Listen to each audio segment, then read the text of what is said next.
Assalamualaikum warahmatullahi wabarakatuh. Mengingat pentingnya peranan dan tugasnya dalam kelancaran pelaksanaan ibadah haji di Tanah Suci, Kantor Kementerian Agama Kabupaten Aceh Timur melalui Seksi Penyelenggaraan Haji dan Umroh atau PHU melakukan pembinaan dan pemantapan tugas bagi Ketua Regu atau Karu dan Ketua Rombongan atau Karom. Acara tersebut dilaksanakan di Aula Lantai 2 Kemenak setempat, Selasa 23 Mei 2023. Untuk diketahui, jamaah haji Kabupaten Aceh Timur akan diberangkatkan secara serentak pada tanggal 31 Mei 2023 sekitar pukul 20 waktu Indonesia bagian Barat, bertempat di Masjid Agung Darussalihin, Kecamatan Idiraya dengan menggunakan 8 armada bus simpati Star.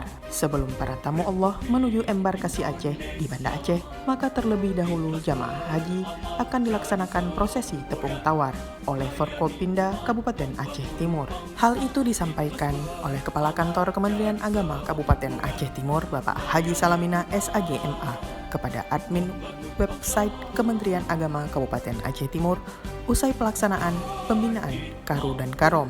Selanjutnya, Haji Salamina mengatakan pada pelaksanaan ibadah haji tahun 2023 ini, Kabupaten Aceh Timur akan memberangkatkan 240 orang jamaah haji tergabung dalam kloter 10, yaitu Aceh Timur sebanyak 240 orang jamaah haji dan Aceh Tamiang 140 jamaah haji.